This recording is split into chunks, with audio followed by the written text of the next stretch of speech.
This is Rob Thomas, and you're watching the TV Writer Podcast. Hosted by Gray Jones, the TV Writer Podcast is brought to you by Script Magazine and ScriptMag.com, the leading source for scriptwriting information in print and on the web, and by Final Draft scriptwriting software, the entertainment industry standard for scriptwriting worldwide. My name's Gray Jones, and I want to welcome you to the TV Writer Podcast, partner of Script Magazine, episode 32 for Monday, August 29th, 2011. Well, today I am so excited to bring you an interview with writer, producer, author, and show creator Rob Thomas. He's the successful author of 5 novels. He's a screenplay writer. He's sold a pile of pilots, including several shows that went to air. He was the creator of Cupid, Veronica Mars, and most recently, Party Down. And he has a great story to tell. We're going to get to his interview in just a moment. But first, I want to remind you, go to tvwriterpodcast.com for lots of great resources. You'll find the TV Writer Twitter database with over 860 writers now.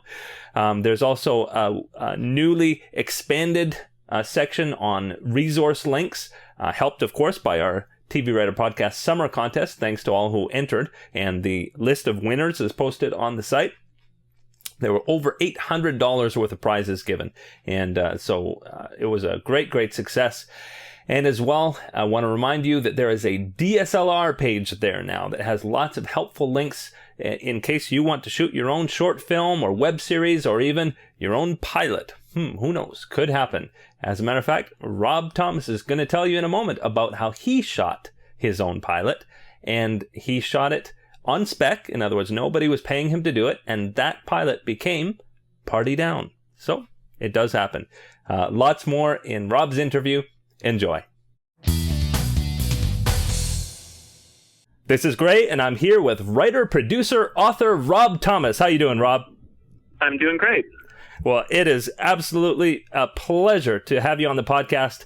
I'm a big fan of Veronica Mars, and I know that you have really had a great career in Hollywood so far. And I know Phil Klemmer, so he's told me a lot about you. Phil is a great guy and, one of my early hires that I'm really proud of. Yeah. He's doing super well, and I know he's really excited to be back on Chuck. Too bad it's only going for a few more episodes, but 5 seasons, man. Yeah, it worked out for him. Yeah, really well. So we always roll back, way back, and so you started out in Washington, but you moved pretty quickly to Texas. Would you consider yourself a Washington native or a Texan? Well, both of those things probably. I guess I'm technically a Washington native. I moved at age 10, so sort of my childhood was sort of neatly divided in half between Washington, and then we moved to Austin when I was 10, and I essentially spent the next 20 years there before heading to Hollywood, and now I'm back in Austin. Yeah. So are you working out of Austin? Are you on a project there, or that's where you got family? And after 13 years in Los Angeles, I decided to move. I came out to LA as a single 30-year-old, and sort of 13 years later, I'm a married family man, and it felt kind of sane to raise a family in Austin. And so my wife and I moved the kids back a year and a half ago. And now for projects, I do a lot of commuting to Los Angeles. I know the American Airlines Austin, LA schedule by heart. I'm on those flights a lot. Wow. Very cool. Well, going back to the earlier years, reading about your experience, I don't know. I felt a little bit of simpatico with you, and I'll tell you a little more about that in a bit. But you played basketball, you played football, you played bass guitar in a band, and it's then you ended up working as a teacher later on, and it just seemed, and correct me if I'm wrong, that that high school and college were really cool years for you. Yeah, I know, and that's sort of uncool to actually have quality high school years that I look back on fondly, but largely that's pretty true. I mean, I certainly had my share of teen angst, but But for the most part, those were pretty good years. As uncool as it may sound, I actually did have fun in high school, and it was not a horrifying experience for me. I had a good time. And then I went off to TCU, and I played football at TCU for a couple of years before sort of big life changes. I grew my hair long and shaped it in weird places and started hanging out in Dallas punk clubs and quit playing football to move back to Austin and play in a rock band and go to UT. So I had an artistic awakening while at TCU.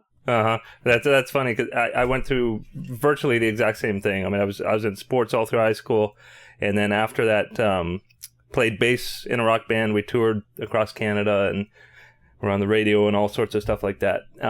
All right. It sounds like you had a better band than I did. Yeah, well, I'm sure it was about the same level when you're trying hard but not quite getting where you'd like to be. Yeah, that's sort of 9 years of beating our head against the wall. But I wouldn't trade those years. I had a good time. Oh yeah.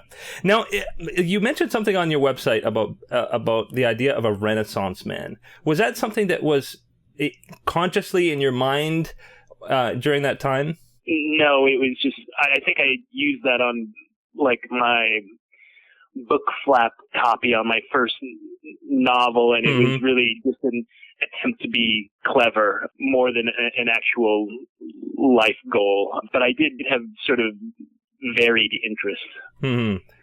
And so you did graduate college with a history degree? Yeah, I sort of intended, I always thought I would be a journalist, and I was heading towards a double major in journalism and history, but when I transferred from TCU to UT, I had so many journalism hours that I would have had to repeat a bunch for UT to give me a journalism degree as well, so I just ended up with a history degree. And then you taught you taught high school level for about 5 years? I did. Yeah, I taught 2 years in San Antonio and 3 years in Austin. So what was that experience like for you? Because you were still pretty young. You were early 20s at that point, right? Yeah, I was very young. I was 23 when I started teaching, and I was teaching high school. And I think I was still in my second year of teaching when I went into the nurse's office and asked if she could give me some aspirin, and she said, "Oh no, I'm sorry, honey, but if you have your mom bring some up to school, you can take some." So I was a very youthful teacher at the time. I had a good time. Teaching is a tough job, and with lots of high highs and low lows. My parents were both teachers, and I did enjoy it. I sort of, I ended up liking writing better, and it was certainly more profitable, but I didn't leave teaching because I didn't enjoy it. So now around 93, you made the jump to LA. So were you already thinking that you wanted to write at that point, or was this still journalism? Because I know you worked for Channel 1 News for, 2 or 3 years? It was just one, and that was the year that I sort of switched from rock band to writing. I'd been playing in the band from the 9 years of sort of my last 3 years of college and my first 5 or 6 years of being out of college. And I was teaching high school in Austin, and my students, I was teaching broadcast journalism as well as advising the newspaper and the yearbook. And my students kept winning the Channel 1 video contests. And so the people at Channel 1 became familiar with me, and when they wanted to hire like a young, cool teacher to be the liaison between the subscriber schools and the editorial end of the show, they hired me. And it was a big decision for me because it meant leaving the band behind and the dream of, being a rock star. And though really it's the smartest thing that I could have done. And so once I moved out to LA and I had all this, I no longer had a creative venture in my life. I started writing a novel, and I wrote a page a day for a year. And sort of after 9 years of nothing happening in the band, the writing took off very quickly. Like I very quickly got a book agent, and then very quickly got a book deal, and ended up moving back to Austin for 3 or 4 years and writing my next 4 novels. Yeah, and you ended up publishing, what, 5 novels? 4 novels and a collection of short stories for Simon & Schuster. Wow. And actually, in a lot of circles, you're more known for that than your TV work. In the young adult land, I mean, it was easier to be a big fish in that smaller pond. Although I think, in the 20 years since, or however long it's been, I think there's been a real boom in YA fiction. There are a lot of good people working out there. But yeah, I mean, that was going well for me for a while. Mm-hmm. Well, and now it's interesting because, and I'm sure you were informed in your writing by a lot of your experiences. You're having a good experience in high school and college, then you're teaching in high school, then Channel 1 is all based on, Right. young adults. And so a lot of your stories then and even later on in television, you really seem to get that adolescent voice. Well, I think the best training for writing Veronica Mars was, my years as a high school yearbook teacher, because 95% of a yearbook staff is female, and, you work with those kids after school and on weekends. And so it was just like a crash course in girl speak. And, I'm not even sure that I claim to have the teen voices in my head as much as feeling like I was keyed into what they worried about, what their concerns of the day were.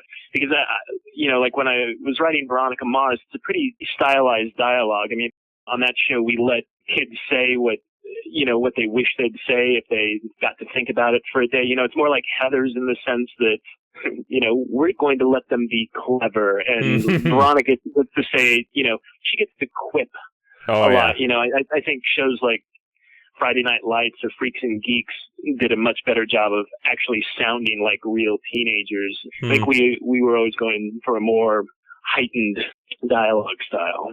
Yeah. Well, it really, really worked, and we'll get to that in a minute. But first, you wrote, first on a Cartoon Network show, and then you wrote a feature I guess it eventually became Fortune Cookie, so I went through some variations between then, and that really helped launch your TV career. Tell me about that.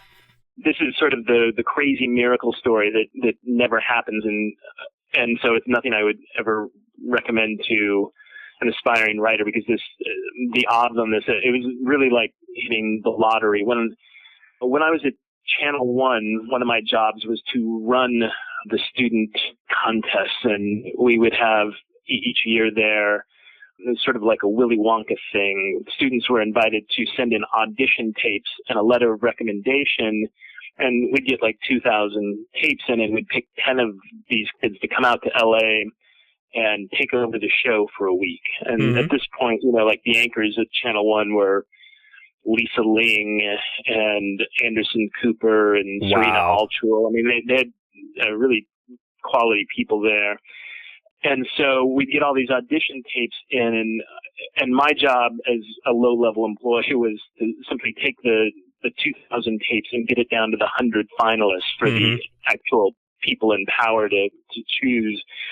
But these, and I was running the contest, and I had got these 2,000 letters of recommendation, and one of them was addressed specifically to me, to Rob Thomas, manager of school participation. Really? And that one letter was from Jeff Sagansky, the then president of CBS Television.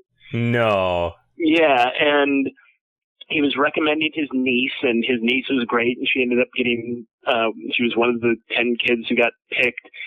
And so, a year later, when I had my first novel in Bound Galleys, I thought, well, this is just the worst it is a waste in $3 in postage. And I wrote a letter back to Jeff Sagansky saying, hey, you may remember writing me last year about your niece. Gosh, she was great. I just sold my first book to Simon & Schuster, but I'm interested in writing for television. If CBS has any shows in production revolving around teen characters, would you mind forwarding this manuscript to the producers?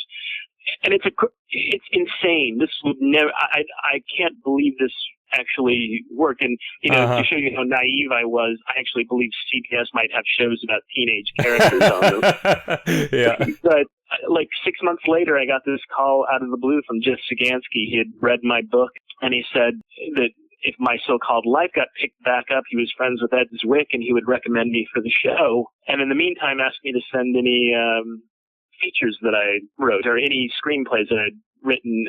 And so it was that fortune cookie screenplay that I was hired.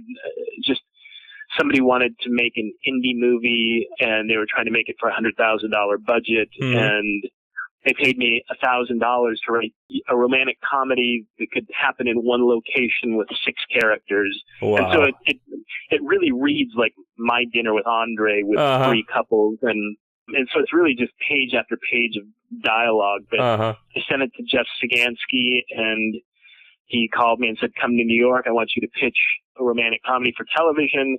And he forwarded that script to the producers of Dawson's Creek, and that's how I got my first job, and it's how I got Cupid on the air. Wow.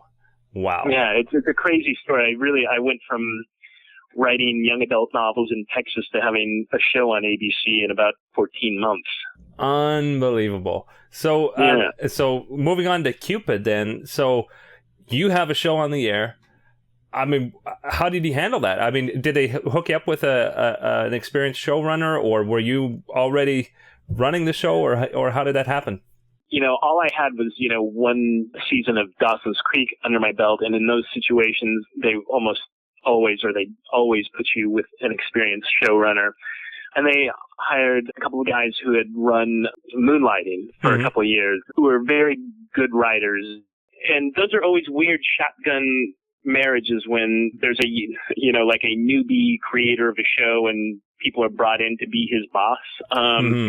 But at a certain point, the network decided that they wanted me to run the show, and so those guys were let go halfway through that season. So by about the middle of that season, I was running Cupid. Wow. And it was a huge learning curve. I mean, it was one of the more intense years of my life doing that for the first time, but it was invaluable. It was great. And I had a great director producing partner who really took a ton of the work off my plate. I mean, he sort of ran the production end of it and allowed me to just run the writer's room and deal with scripts. Wow. And so after that, so unfortunately, Cupid was canceled after 14 episodes? 15. 15? 14 aired here, but we shot 15, and they appear randomly on Mexican television. So I've actually bought a set of Cupids that included the full 15, and it's the funniest thing because it's in English, but I've got it with the Spanish subtitles on. Oh wow. That's hilarious. And so obviously that was probably a hard experience having your show canceled. But it seems like after that you were pretty busy. You had a whole bunch of pilots going. So tell me about what happened after that. Well, yeah, I was busy, but it was largely busy with disaster after disaster. At the end of Cupid, I was in this great position because though the show didn't make it through the second season, it scored well with critics and people dug the show. And David Kelly asked me to come in and run his new show. And it was sort of like momentarily being anointed crown prince of television.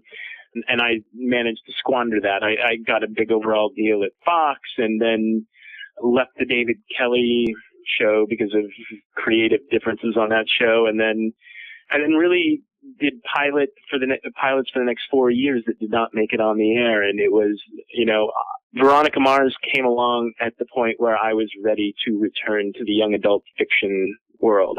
Wow. If that pilot had not gotten picked up, and I finished the Veronica Mars pilot, and I was so happy with it that I really figured, if this doesn't get on the air, I'm done. I felt like I had wasted my mid-30s beating my head against the wall again. And yeah, so after like a 6 or 7 year good streak from the time I signed my first book deal to sort of the moment I left the David Kelly camp, things were great. And then it really was sort of 4 years of making a hot career go very, very cold. Yeah. Well, it's interesting though, because there are a lot of writers who are like career pilot writers, and right. I mean the business is like, each network is paying for tons and tons and tons and tons of scripts, and even shooting a pile of shows that never get picked up. And so, I mean, I imagine it on one hand it was frustrating, but on the other hand, I'm sure it really gave you a great education at the same time.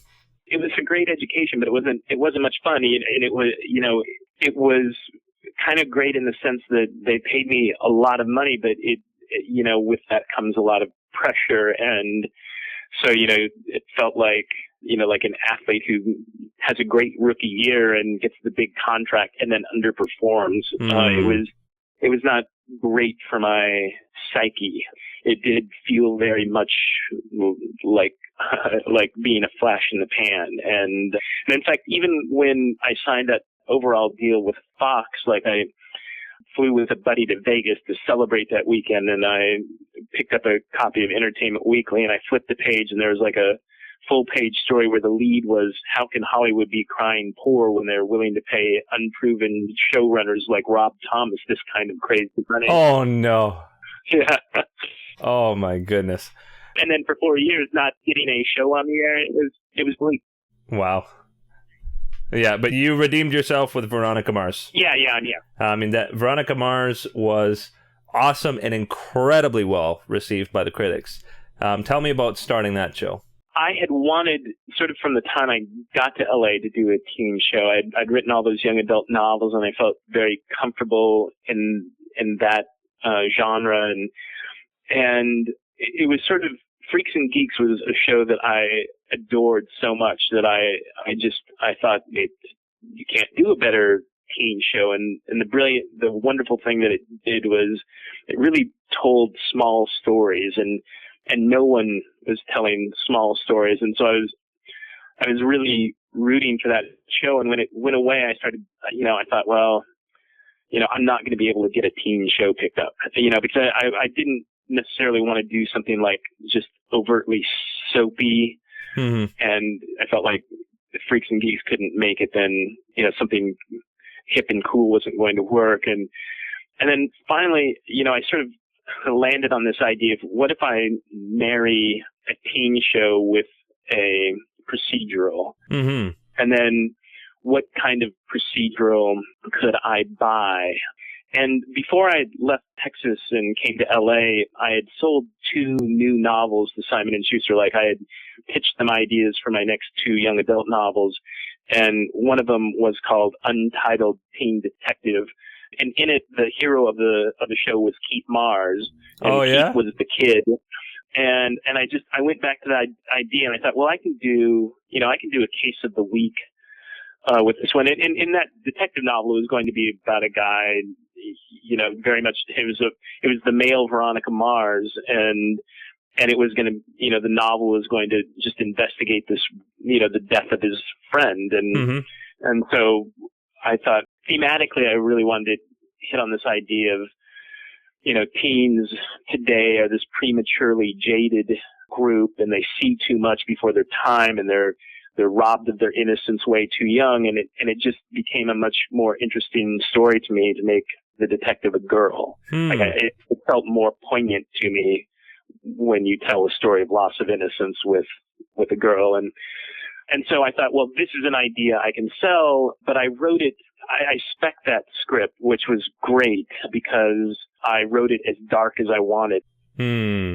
That pilot is another couple degrees darker than what was actually shot. Like, at the end of the pilot, she actually realized that her dad had betrayed her in this way.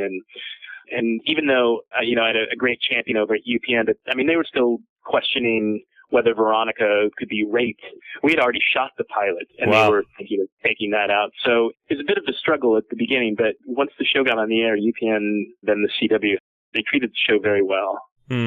Yeah, I remember reading an interview that said that they were really, really behind their show and that they didn't exert network control, I guess you would say, as much as some other shows. Well, I don't want to make it sound like we didn't get notes. And in fact, at the beginning of the series, the first, probably any new show, the first 5 or 6 episodes, you are getting a lot of notes, and everyone is trying to figure out what the show is, and everybody has their hands on it. And I think it was when the show premiered and the reviews came in that things eased up a bit. But, there were very good people giving us notes along the way. It wasn't like they just rubber stamped everything, but they did. Creatively, it was kind of a dream experience for a network show. Just a really, really strong show. And I have a bit of an experience. I also do a podcast for NBC's Chuck, and I find ratings do not equal quality. You can have a really, really high quality show, and it doesn't have anything to do with how many people are going to see it, it seems. Right. That is true. I'd love to talk to you for hours about Veronica Mars, but you can say, unfortunately, it was canceled after the 3rd season, or you can say, wow, what a privilege, 3 great seasons. But after that, I want to actually jump ahead a little bit, if that's okay, to Party Down. Is that jumping too far? Like, is there anything that you'd want to mention in between those two? No, that's great. Veronica Mars and Party Down are 2 that I like talking about. Okay. And so Party Down, I love the fact that you were working with John Enbaum and Dan Etheridge again. And now, had you worked with them in between or? Well, Dan and I have worked together on many projects. Dan helped me break the Veronica Mars pilot and was, sort of my producing partner on projects before that, or at least he would have been had we gotten them off the ground. But Dan and I have worked together now for many, many years. And Dan and John are best friends going back to Yale days. Oh, wow. And I become friendly with John, and we lost a writer on Veronica Mars in season 1. And I had hung out a lot with John and liked John a lot. And I knew he was a funny guy, but I really largely hired John just on the good faith that he would be a good writer. And he was spectacular. John is just a star writer, but I'll admit it was a huge relief when he turned in that first Veronica Mars. And I was like, oh good. My instinct here was not off. And then that was, that experience doing Veronica Mars for 3 years. John was just one of those people you could hand a script and know you would get something great back. And I think John may be even more comfortable in comedy in a way that, I'm probably slightly more comfortable in drama. Mm-hmm. And so tell me about coming up with that story and how you sold it. I had an ex-girlfriend who's British, and she sent me this email saying, there's this show, you've got to watch it. It is your thing. You're going to love this. TiVo it and check it out and thank me later. And I had been, people had hyped other British comedies to me that, like, I don't know, Ab Fab or the Young Ones that I saw their merits, but they weren't really my thing. And then so I turned on the show, and it was the British version of The Office.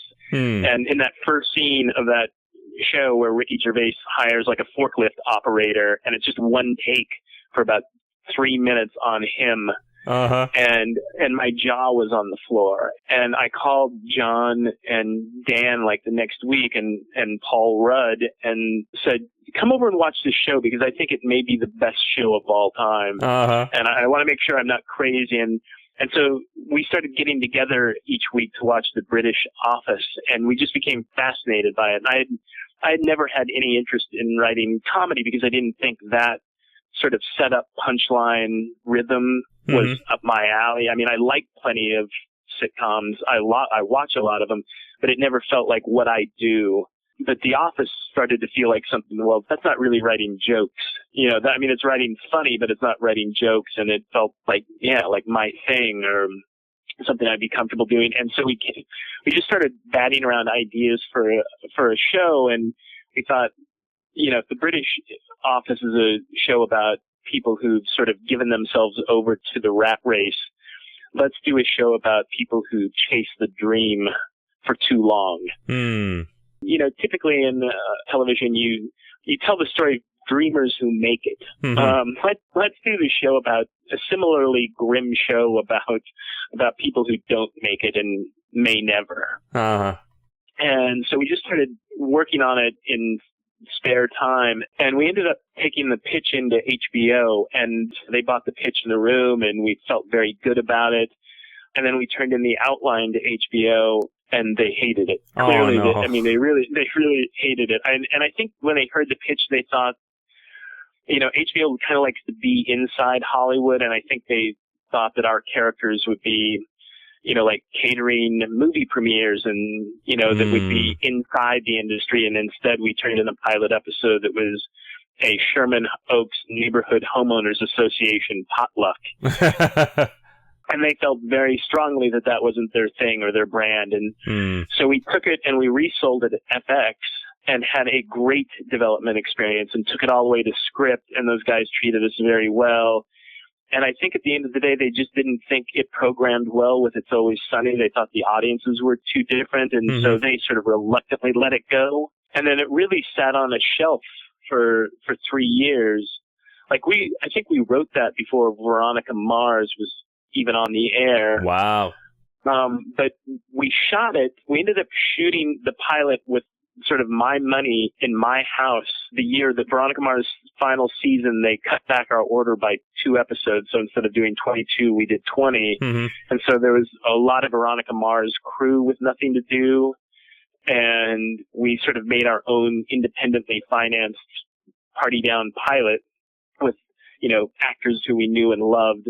Had it gone at HBO, at that point, Paul was going to star in it as the Henry character. But, 3 years later, he was, on the verge of movie stardom. And Adam Scott's one of Paul's best friends and a guy I have known and have been friendly with. And we all thought it was perfect for Adam Scott. And Ken Marino had been doing a lot of Veronica Mars episodes. He'd done one episode. It was a character that I thought would be a one-off in the show. And we just loved him so much that he probably ended up doing 10 or 12 episodes as rival private detective Vinnie Van Lowe. And Jane Lynch had done a Party Down, and she had just done Anchorman, I think, with Paul. And so Paul called Jane to see if she would be willing to play that role. And we when we were writing the Constance role, we sort of had Jane Lynch prototype, and we're lucky enough to actually get her to do it. And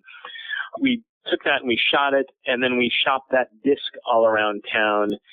And we had gotten some interest, but no one had made an offer. And one of my agents said, I think Stars wants to start programming original comedy, and I think they'll like this. And we showed them the disc, and they bought it. It was wow. It came very close to being a lot of money down the drain had they not picked that up. Wow, very, very cool story. Well, we're getting close to the end of the time here, and I would be shot if I didn't ask you a few things. And one of them is for both Party Down and Veronica Mars. There's been talk of movies. Tell me what's up with those. Really, nothing with Veronica Mars. Warner Brothers controls the rights to Veronica Mars, and so far they haven't had a lot of interest or any interest in doing a Veronica Mars movie, and I can't do that on my own. I do, I do think there are Veronica Mars fans that think that the problem lies in that I haven't written a script or made it happen, but I have no control over that. The people at Stars have given us permission to make a movie, and we have had interest on that. And that we feel hopeful that we have a decent shot of there being a Party Down movie. The cast all wants to do it. We have permission. There is interest. One thing that we can't control is John now has his own comedy on NBC, and I have a comedy pilot at Fox. It could be tricky if we both have shows on the air, figuring out when we can do it. But everybody in the Party Down front wants that to happen, and so we're hoping it can. Very, very cool. Well, before I let you go, I also have to ask you, this is a TV writing podcast, and a lot of people who listen are very eager to find out how to break into the industry. And in I know that you had a probably not the most common path in, but if you were to give advice to writers who want to break in to find a staff job, what would you tell them? Yeah, don't follow my path because it's it's like being the starlet discovered in a soda shop. I don't know that happens particularly often. The most common way, like my first two assistants are both big time, well paid TV writers. It's to me, it's the most common path in, and it makes complete sense. If you can manage to get a PA job, or better yet, a writer's assistant job or producer's assistant job on a show, you're surrounded by people who, you get to see how the job works. First of all, if you're working somebody's desk, you start networking. Producers' assistants meet agents' assistants who become agents. And, it's like making that, getting to that point where you have people who will read your work. I mean, of course, job one is having great writing samples. And then job two, and hopefully you can do these at the same time, is having people who will read those.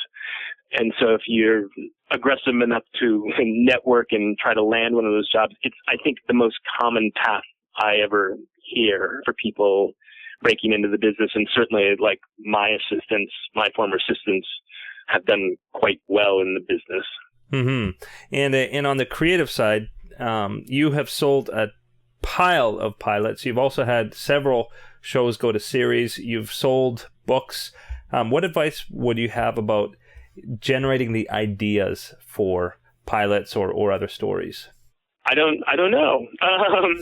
I'm a consumer of pop culture. I read a ton of magazines. I'm on, I read the web all the time, and usually it's just pleasure reading, but always in my mind, I'm thinking, what is the next show? What is the next show?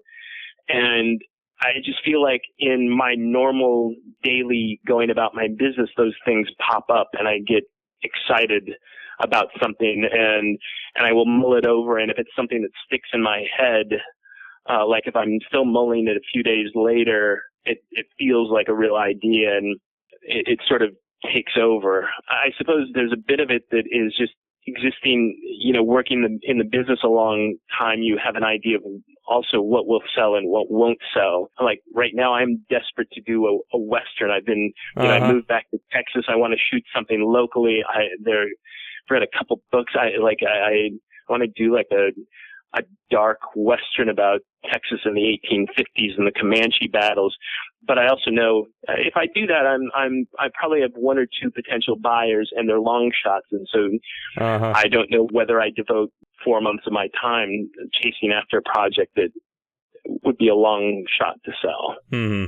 Part one, always be alert for ideas, and part two, know what can possibly sell out there. Mm-hmm.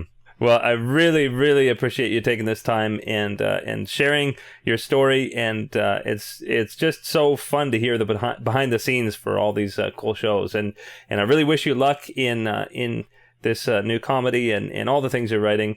Hoping for the next Party Down or Veronica Mars pretty soon. All right. Well, thanks. So am I. Cool. Okay. Thanks so much, Rob. All right. Thanks, Greg. Okay. Bye-bye. All right. Bye-bye. Hosted by Gray Jones, the TV Writer Podcast is brought to you by Script Magazine and ScriptMag.com, the leading source for script writing information in print and on the web. And by Final Draft script writing software, the entertainment industry standard for script writing worldwide.